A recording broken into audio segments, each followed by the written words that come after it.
Bonjour à tous. Nous entamons la deuxième partie, la deuxième vidéo concernant l'étude sur le chemin du Rav David Foreman. Donc, une des idées que le Rav a suggérées, c'est qu'en fait, l'amour de Dieu qui est mentionné dans le paragraphe numéro 1 est comme un amour romantique, oui, entre le peuple d'Israël et Dieu. Ce Ve'ahavta et Hashem Elokecha bechol levacha bechol nafsho bechol modecha est le signe, l'indication d'un tel amour. Maintenant, il nous ramène sur terre, si j'ose dire, et il prend l'exemple d'un film ou peut-être même d'un livre où l'amour prend une place principale. Maintenant, pour que un, un, une histoire soit intéressante à écouter ou à visionner, il faut qu'il y ait deux éléments, un but, une intention, et d'autre part des obstacles. Du style, voilà, aux États-Unis, mettons, j'habite Los Angeles, et je dois rejoindre ma bien-aimée à Chicago demain, mais c'est l'hiver, et il y a une tempête de neige, et tous les aéroports de Chicago sont bloqués, comment est-ce que je vais me débrouiller? Oui. Ça, c'est vraiment très, très banal. Mais maintenant, il pose la question d'un point de vue pratique. Quels sont les obstacles qui peuvent se mettre sur notre chemin dans l'amour de Dieu? Et il propose 5 types d'obstacles. Le premier, communication. Oui, c'est-à-dire comment est-ce que je peux communiquer avec Dieu ou comment lui peut communiquer avec moi. C'est loin d'être évident, on ne va pas faire, même avec l'Internet, si on fait www.goddieu.com, ça ne va pas nous donner grand-chose. Donc il y a visiblement un problème pratique, c'est comment communiquer avec Dieu. Le deuxième problème, un problème de distance, de séparation. Oui, c'est pas que nous pouvons aller dans la rue et rencontrer Dieu. Il est dans son monde. Mettons, nous sommes dans le nôtre. Il y a une séparation totale, une distance que je suppose infinie ou qu'on ne peut pas mesurer. Donc ça, c'est un véritable problème. Il n'y a pas de connexion physique. Troisièmement, euh, nous sommes totalement insignifiants, oui, par rapport à lui. Il y a déjà par rapport au cosmos, mais a fortiori par rapport au Créateur. Et donc, si nous sommes insignifiants, tellement petits, euh, est-ce on n'est pas à un niveau d'égalité? C'est le moins qu'on puisse dire. Alors, est-ce que l'amour est possible entre une poussière, oui, nous sommes, et le Créateur? Est-ce que je peux lui donner quelque chose qu'il n'a pas, dont il a besoin, s'il a besoin de quelque chose? C'est le troisième point. Quatrièmement, euh, on a dans la tradition juive le thème qu'on appelle Avodat Hashem, donc de servir Dieu. Donc, même en français ça marche, quand on sert quelqu'un, eh bien on sert son maître, oui, son patron, mais mettons en langage euh, qui nous qui est plus précis, le maître, un maître qui avait des esclaves, ou voilà. Et si donc on est dans une situation où nous servons notre maître, même si c'est un grand maître, c'est le créateur de l'univers, euh, est-ce que c'est compatible avec un sentiment d'amour? Pas évident. Et dernier point que le Rafforman soulève, c'est que je peux avoir une opinion de moi-même tellement négative euh, que je, je me sens totalement nul et non, comment dirais-je, inaimable. Et personne ne peut m'aimer parce que j'ai fait telle et telle chose, je suis pas, j'ai une passion tellement négative de moi, j'en suis tellement convaincu que je ne vois pas comment quelqu'un, et a fortiori Dieu, qui est parfait, peut m'aimer.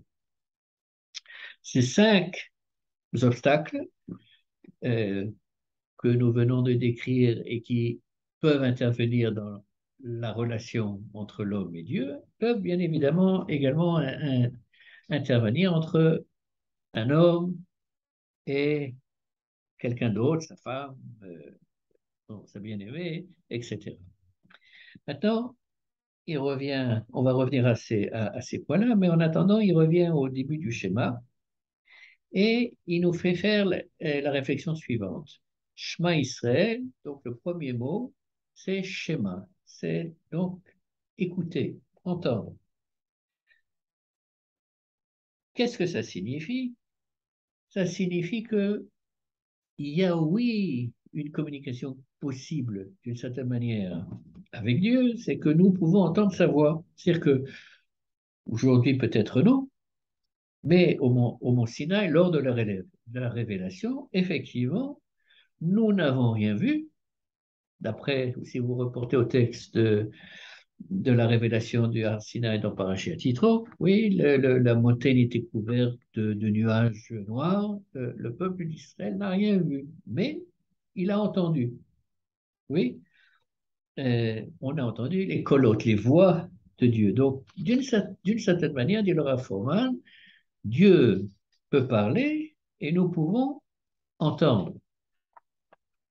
Et si maintenant les paroles de Dieu sont mises par écrit, oui, eh bien, ça nous permet d'établir une relation avec Akadosh Baruch Hu par l'intermédiaire des textes que nous avons, de la Torah, etc. Donc, cette première étape est une étape intellectuelle, oui, comme on a dit dans le dernier cours. La deuxième étape, Vehayu hadevarim ha'ele al levavecha. Il faut que ces choses, ces paroles, oui, puisque en hébreu, le mot davar euh, est associé et à la chose et au langage, dibur, eh bien, il faut que ces mots de la Torah, ces mots du schéma, soient sur notre cœur. Qu'est-ce que ça veut dire qu'ils soient sur notre cœur? On aurait pu aussi peut-être dire, j'avais entendu longtemps, un shiur dans notre cœur. Non, sur notre cœur. C'est-à-dire qu'il faut que nous ayons une relation émotionnelle, émotive, avec, affectueuse, oui, où l'émotif est impliqué, avec ces mots divins, oui, ces mots qui viennent d'une révélation divine. Donc, la voie qui nous mène vers l'amour de Dieu, dit le Rav Forman, c'est tout d'abord d'écouter les mots de Dieu et de les lire, etc. Et il prend, je pense, un exemple assez intéressant pour essayer d'illustrer cette idée. Aujourd'hui, nous vivons dans un monde connecté, c'est le moins qu'on puisse dire, où quelqu'un fait quelque chose à Ouagadougou et tout le monde est au courant, quelle que soit la place où nous sommes sur la planète. Mais c'est assez nouveau. Prenons maintenant, suggère-t-il, la Seconde Guerre mondiale et un soldat américain qui se retrouve en France après avoir, comment dirais-je, débarqué en Normandie et survécu au débarquement. Et il a laissé sa bien-aimée quelque part aux États-Unis. Donc, comment est-ce qu'ils peuvent communiquer? C'est pas évident, mais c'était possible en ce sens qu'il y avait la poste militaire qui pouvait délivrer des colis ou des lettres aux soldats qui étaient sur le front. Donc, imaginons maintenant un soldat qui est en pleine guerre reçoit une lettre de sa bien-aimée qu'il aime. Oui, quel va être son rapport avec cette lettre? Il va la chérir, il va la lire, l'ouvrir, la lire et la relire et la re-relire et la garder sur lui et à chaque occasion possible la reprendre ou la toucher. Oui, c'est cette, comment dirais-je, cette lettre de sa bien-aimée, ça va être son moyen de, de se relier à sa bien-aimée, quelque chose de concret. Oui, il peut en l'occurrence le toucher, il ne peut pas toucher sa bien-aimée, mais il peut toucher la lettre. Oui, il peut la lire. Et c'est une clé importante pour lui. Et donc, le Rav Froman dit, si on fait attention au premier paragraphe du schéma, qu'est-ce qu'on nous demande? Eh bien, on nous demande la chose suivante. On nous demande de mettre les téphilines, de les enrouler sur notre bras, de le mettre sur la tête. Donc, c'est de mettre les téphilines du bras, ils sont par rapport au cœur, oui, sur le cœur. Euh, et non seulement ça, mais une fois on a fini de mettre les téphilines, il y a un passage, on lit, c'est absolument, une seconde, je suis en train de chercher dans mon sidour, pour ne pas faire d'erreur, qui est absolument extraordinaire et qui se relie vraiment de manière directe avec ce que le Rav Foman propose. Donc, je vais vous le lire en hébreu et le traduire, puisqu'il n'y a que deux lignes. Ça vient du prophète Osée, Oshéa. וארסתיך לי לעולם, וארסתיך לי בצדק ובמשפט ובחסד וברחמים, וארסתיך לי באמונה וידעת את אדוני. Donc le verbe qui revient ici, c'est Aleph Resh Sin, qui vient du mot Irousin des fiançailles. Oui, donc je me verastir Leolam, je me fiancerai avec toi pour toute la vie, Léolam. Je me fiancerai avec toi avec justice, tzedek, mishpat, chesed, de la compassion, etc. Vers Sirli Bimla avec foi, Veyadat et Hachem. Et là, le point culminant, Veyadat et Hachem, et en connaissant Dieu, or, je suppose que beaucoup d'entre vous savent que le mot de connaissance, la connaissance biblique, oui, Adam, Yada et Trava, a une connotation de relation intime. Donc, ces deux versets de Oshéa qu'on dit après avoir mis les tefilines sont vraiment l'expression de cet amour vers Dieu que on devrait essayer d'avoir. Et par ailleurs, donc ça touche à notre corps. Oui. Maintenant, imaginez des cercles concentriques. Oui. Ça, c'est le premier cercle concentrique, les tefilines. Le deuxième, c'est la maison. Et donc là, on va mettre au port de la maison les mezuzot, où là également, il y a là un parchemin avec la parole de Dieu. Et un troisième un cercle concentrique, c'est au niveau de toute la ville, puisqu'on va mettre des mezuzot, misharecha, aux portes de la ville. Oui. Donc, comment dirais-je, tous ces versets, d'après le Rav Foreman, nous amènent vraiment, nous guident dans cette compréhension qu'il propose d'une orientation d'un amour de l'homme vers Dieu, d'un amour romantique qui peut ne pas avoir de limite. Donc, ça, c'est le premier point. Le deuxième point maintenant, et c'était sa quatrième conférence, c'est qu'on va se concentrer sur deux noms de Dieu qui sont utilisés dans la Torah et dans le schéma. D'une part, le tétragramme, Yud-Ke Vav-Ke, qu'on dit Hachem, Adonai, et le second, Elohim. Et Laura Forman pense, et je pense qu'il va nous le démontrer, que cette première phrase du schéma, Shema Israël Adonai Elohinu Adonai Echad, est en fait la tête de chapitre de tout ce qui suit derrière, du premier paragraphe, du second et du troisième. Et pour le comprendre, alors, il suggère qu'on se concentre sur ces deux noms de Dieu et plus particulièrement sur les deux premiers chapitres de la création.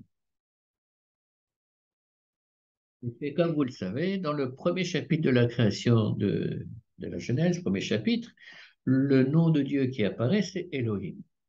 Bereshit, bara Elohim, etc., etc. Vayomer Elohim, Tachedeshe, c'est le seul nom qui apparaît.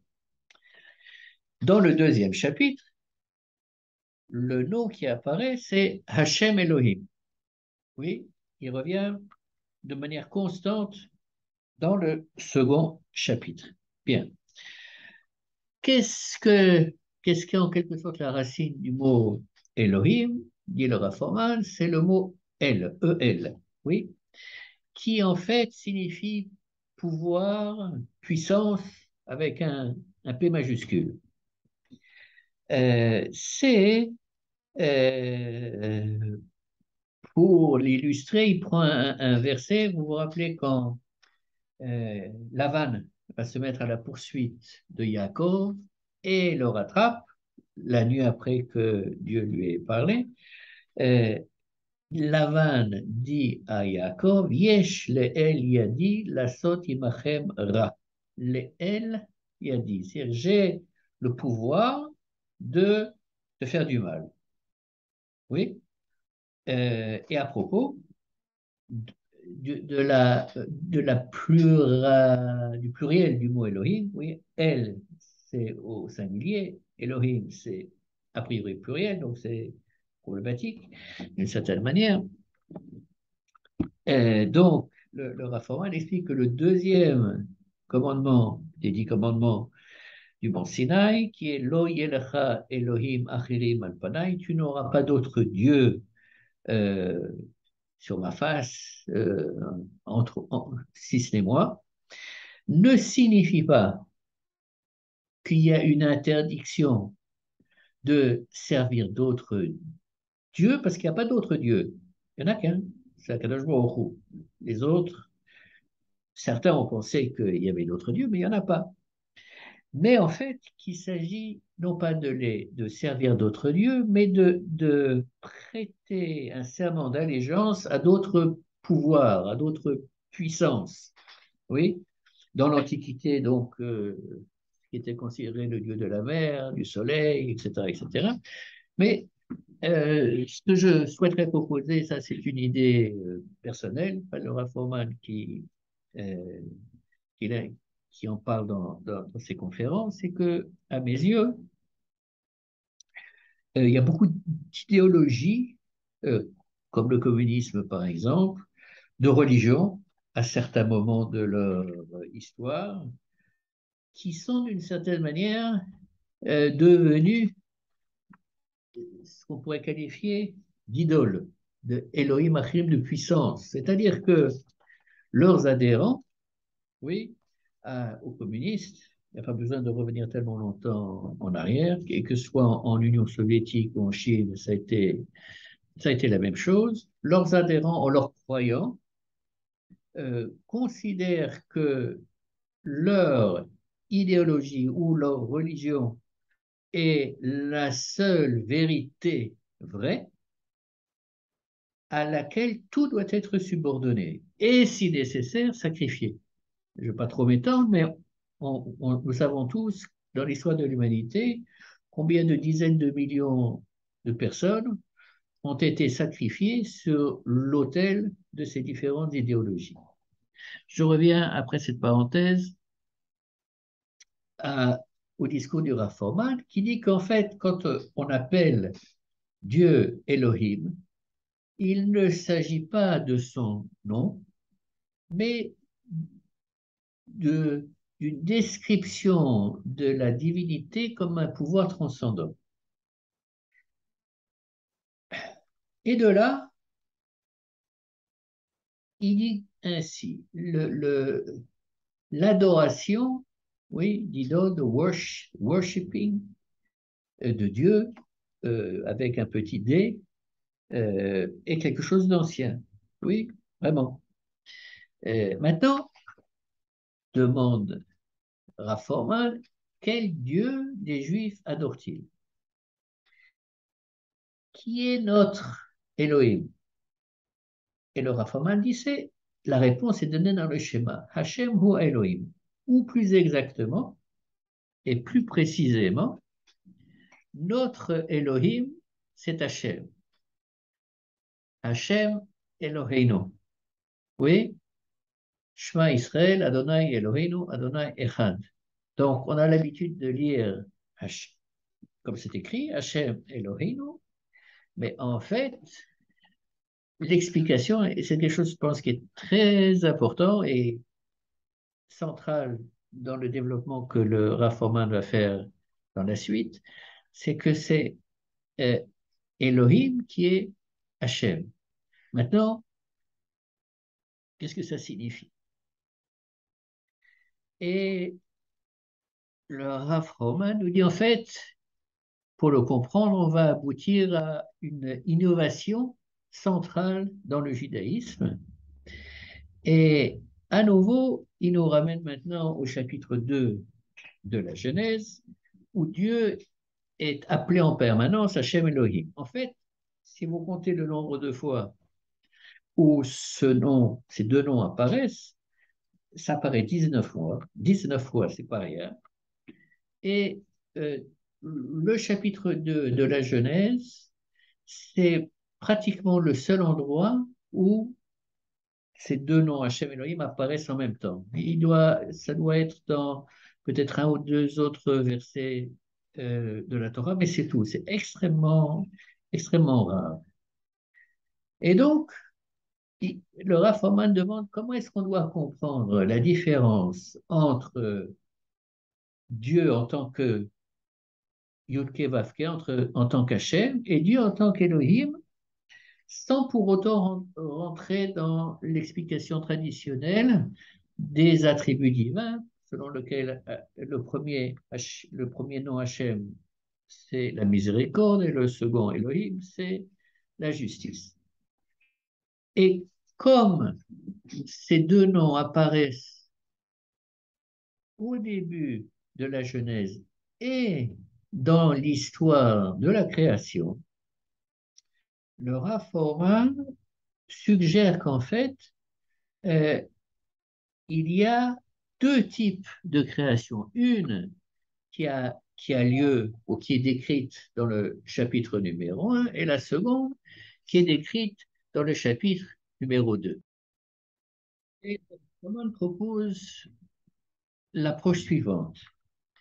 Le premier type de création, donc chapitre 1, c'est une création à l'aide d'outils. Oui, bien entendu, on ne sait pas comment, mais à l'aide d'outils. Euh, je réfléchis, entre guillemets, entre guillemets, oui, à ce que je veux créer et j'utilise les outils dont j'ai besoin pour créer ce que je veux créer. Oui? Bon, ça c'est le premier type de création. Le deuxième type de création, qui s'applique d'après lui au deuxième chapitre de la Genèse, c'est plus une création du type union entre mâle et femelle, et ce qu'il appelle une création organique. Qu'est-ce qu'il entend par là? Il dit tout simplement, quand un couple va avoir des enfants, oui, ils veulent y avoir un enfant, mais ils ne se disent pas, on va faire maintenant un garçon qui aura les yeux bleus, des taches de rousseur, etc., etc. Ça ne marche pas comme ça. Oui, absolument pas. C'est-à-dire qu'il y a effectivement création, mais cette création-là de type organique avec, d'une certaine manière, un élément de surprise de qu'est-ce ça va être une fille, ça va être un garçon, etc. Oui, donc c'est d'après le Rav Foreman, on a donc deux types de création et donc deux noms de Akadosh Baruch Hu qui sont utilisés.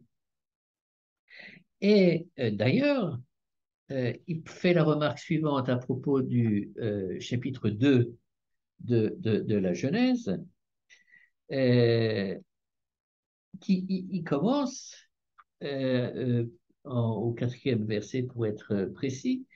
אלה תולדות השמיים והארץ בהי ברעם, ביום עשות השם אלוהים ארץ ושמיים. Et comment est-ce que le rabbinat traduit ce verset-là? Il le traduit de la manière suivante. Telles sont les origines du ciel et de la terre lorsqu'ils furent créés, à l'époque où l'Éternel Dieu fit une terre et un ciel. Traduction du rabbinat que j'ai recopiée. Mais en fait, en hébreu, si on fait attention, et c'est toujours le problème quand on veut traduire d'une langue à l'autre, euh, le, en hébreu, c'est pas le mot origine qui est utilisé. Le rabbin a dit telles sont les origines du ciel et de la terre, mais c'est pas ça. Le deuxième mot du pasuk, elle est toldot. Toldot, en fait, c'est génération. On va voir et les toldot Yitzhak plus tard dans la Torah. Donc, quand on parle de génération, c'est grand-père, père, fils, petit-fils, etc. Donc, c'est en fait surprenant, dit le Raphaël, ça devrait attirer notre attention, que la Torah choisisse le mot Toldot, oui, pour parler de ce qu'il a décrit comme la seconde création. Est-ce que ça signifie, demande-t-il, que d'une certaine manière, le ciel et la terre soient des sortes de parents? Eh bien, si on prend encore une fois la suite du chapitre 2 de la Genèse, qu'est-ce qu'on va voir? On va voir que entre le ciel et la terre, il y a quelque chose qui va émerger. Qu'est-ce qui va émerger? C'est la pluie. Oui, c'est la pluie qui est, comment dirais-je, qui est le facilitateur de l'union entre le ciel et la terre et qui va faire en sorte que de nouvelles choses vont apparaître sur Terre sans qu'on sache nécessairement qu'est-ce qui va apparaître sur Terre. La pluie qui vient du ciel fertilise la terre et lui permet de faire pousser les végétaux. Alors, ça va être une fleur comme ci, une fleur comme ça, de l'herbe, un arbre, oui. Mais, et donc, c'est pas un hasard que dans de nombreuses mythologies, on considère la terre comme femme et la pluie comme semence masculine. Alors, cette création-là, comme j'ai essayé d'expliquer, du Rafoman, elle est totalement différente de la première, puisqu'on ne sait pas ce que la fertilisation va donner. Et alors, on a, quand on examine la situation, deux entités totalement séparées et très éloignées, d'une part le ciel, d'autre part la terre, et intervient Dieu, ça se voit dans le texte du chapitre 2, qui fait émerger une brume, Ed Yalemina Aretz, oui, une brume qui va monter de la terre, qui va arriver jusqu'au ciel, se transformer en nuage, et de ce nuage va descendre la pluie.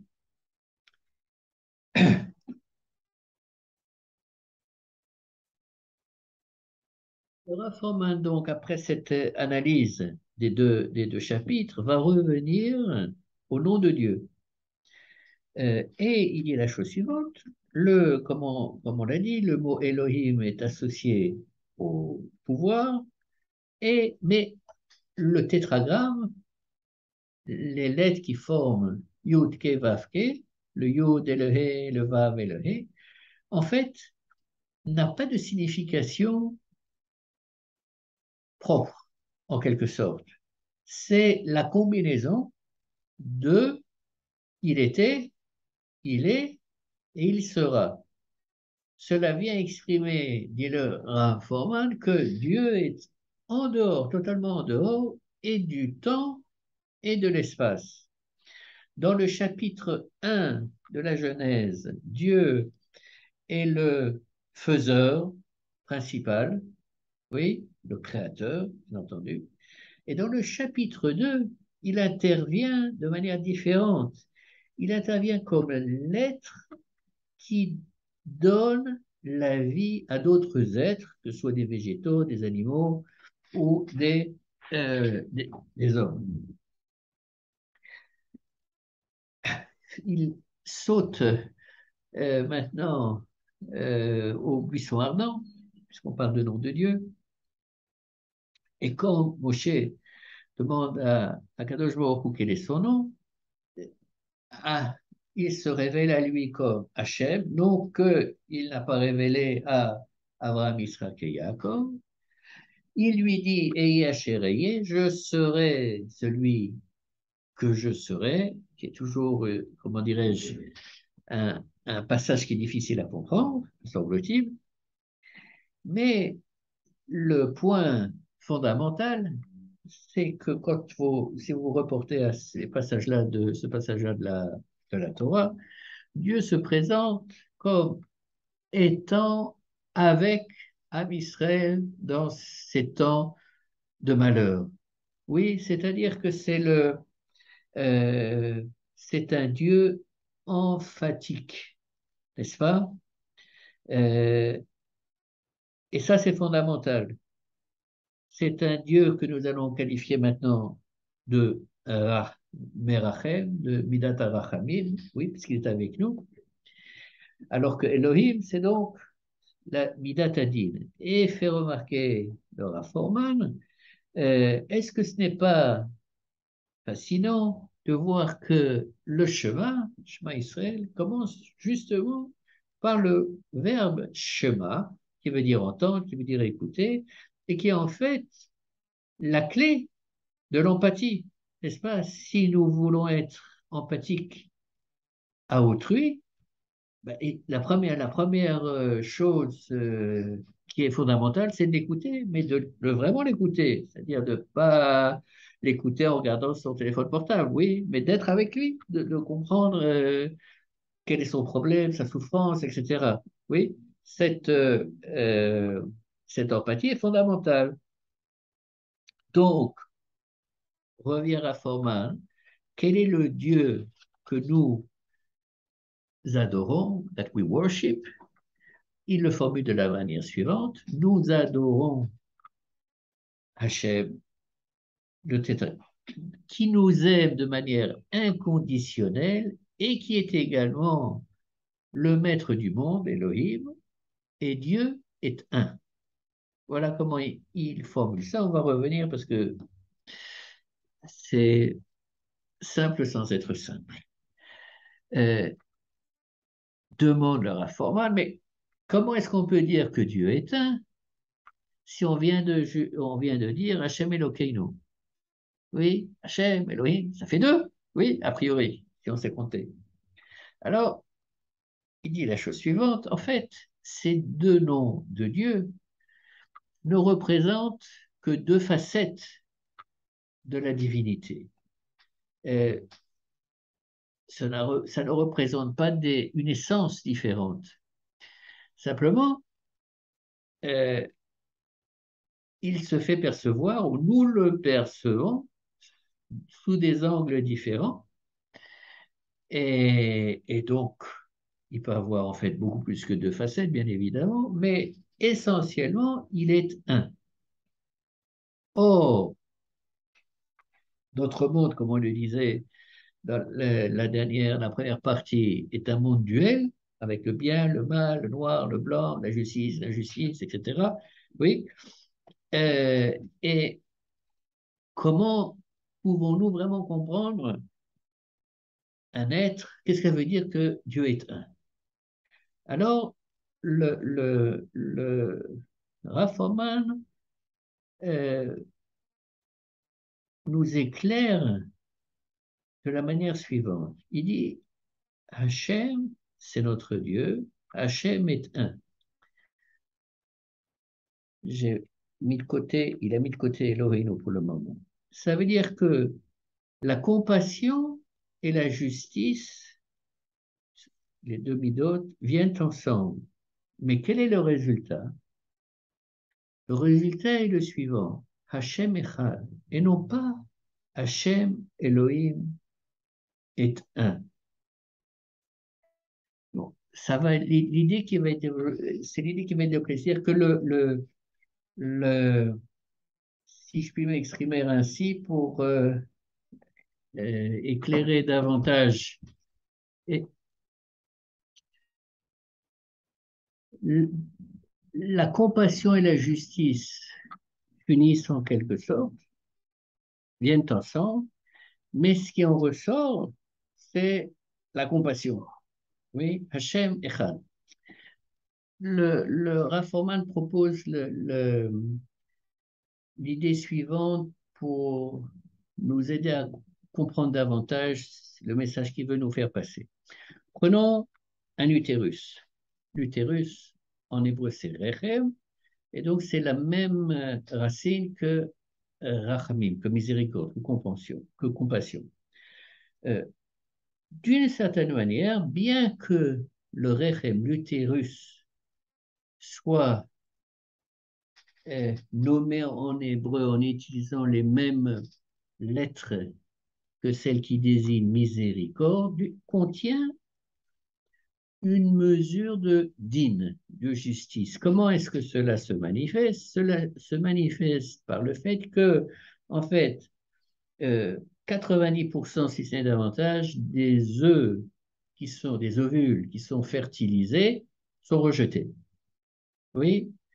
Euh, Pourquoi elles sont rejetées? Parce que le produit de l'ovule fertilisé par le sperme ne serait pas viable. Et par conséquent, c'est rejeté.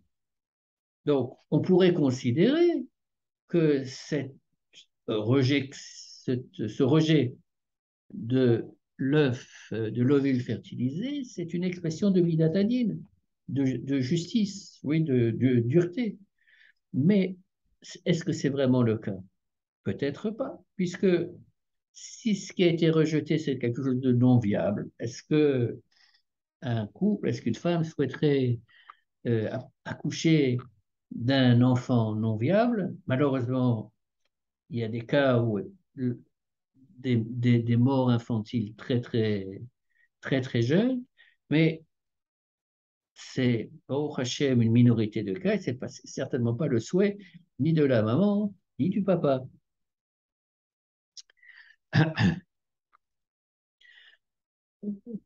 Liora Forman, ce rejet, cette expulsion du fœtus non viable est un acte d'amour, et pas un acte de dîne. Et donc, il en déduit, ou il nous amène à l'idée que le créateur de l'univers nous aime, bien que nous soyons totalement insignifiants, oui, et que grâce à cet amour inconditionnel, il nous donne la possibilité d'avoir une relation avec lui qui soit une relation d'amour également.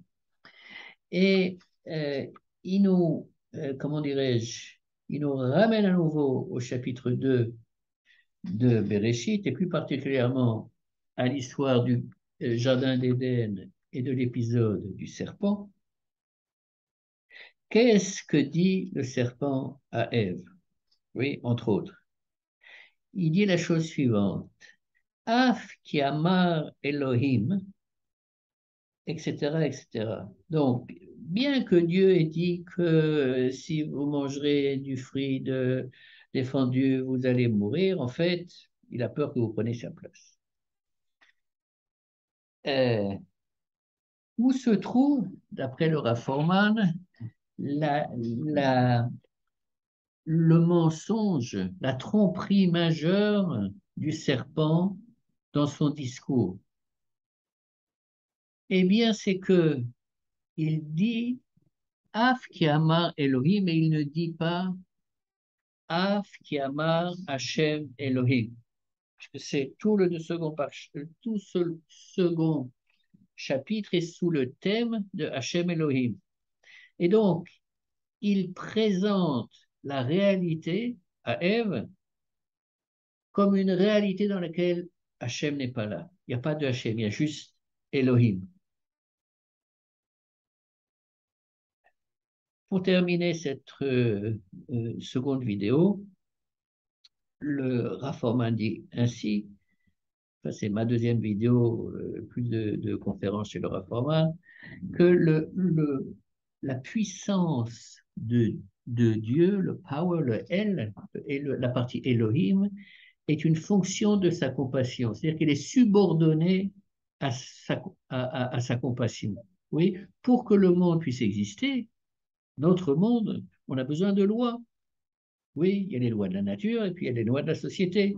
Oui, s'il n'y a pas de loi, c'est l'anarchie et rien ne peut se passer. Mais c'est pas ce ne sont pas des lois qui sont là pour un grand principe qu'il faut enfin, il faut la justice, oui, mais c'est subordonné. Ces lois-là n'ont de sens que quand elles sont comprises dans leur totalité, c'est-à-dire qu'on comprend qu'elles viennent de Akadosh Baruch Hu, oui, et de son attribut de miséricorde. En d'autres termes, euh, le monde dans lequel nous vivons a un sens d'être créé si la compassion est à la base, si l'amour est à la base, mais s'il y avait juste la justice, le monde n'aurait pas tenu, selon un midrash, mais n'aurait pas pu être créé parce qu'il n'y a pas de sens de créé comme ça.